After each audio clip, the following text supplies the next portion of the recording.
नमस्कार सभी को। दोस्तों, बांग्लादेश में प्रॉब्लम्स बढ़ती जा रही हैं और ऐसा लग रहा है कि बांग्लादेश अब सिविल वार की सिचुएशन की ओर बढ़ रहा है।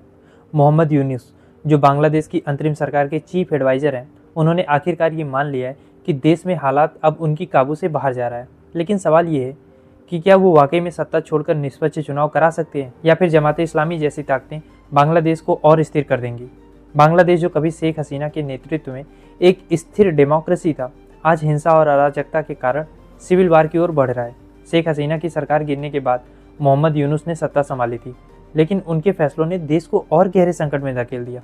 आवामी लीग को बैन करना, जमात इस्लामी को खुली छूट देना, ये सब फैसले अब बांग्लादेश पर भारी पड़ रहे हैं।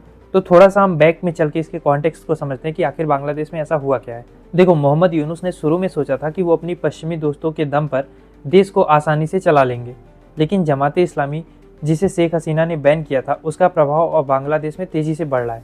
दरअसल जमात इस्लामी के पास न सिर्फ ग्राउंड लेवल पर मजबूत पकड़ है, बल्कि इसे पाकिस्तान से भी समर्थन मिल रहा है। यूनुस ने जेलों से कई कुख्यात आतंकवादियों को रिहा कर दिया, जिससे बांग्लादेश में अब अराजकता और बढ़ रही है।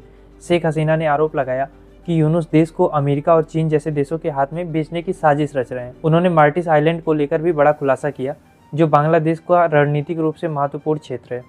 शेख हसीना का कहना है कि यूनुस एक पपेट हैं जो विदेशी ताकतों के इशारे पर काम कर रहे हैं।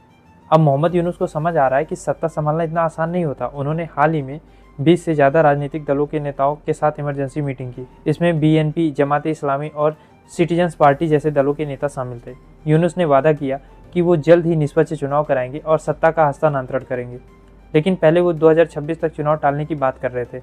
लोगों का दबाव बढ़ने के बाद अब वो जल्दी चुनाव करने की बात कर रहे हैं। लेकिन सवाल ये है कि अगर जमात इस्लामी सत्ता में आती है तो क्या बांग्लादेश की स्थिति और ख़राब नहीं हो जाएगी?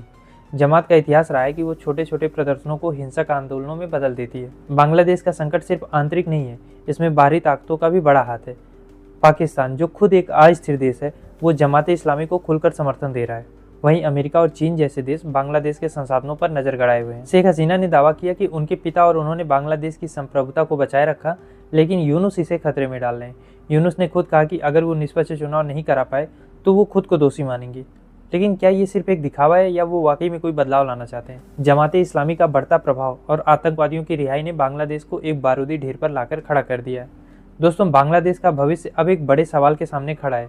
अगर मोहम्मद यूनुस जल्दी चुनाव कराते हैं तो क्या देश में शांति लौट आएगी, या फिर जमात इस्लामी जैसे संगठन सत्ता हथियाकर बांग्लादेश को और अंधेरे में ढकेल देंगे? भारत, जिसने 1971 में बांग्लादेश की आज़ादी में अहम भूमिका निभाई थी, अब चुपचाप इस संकट को देख रहा है।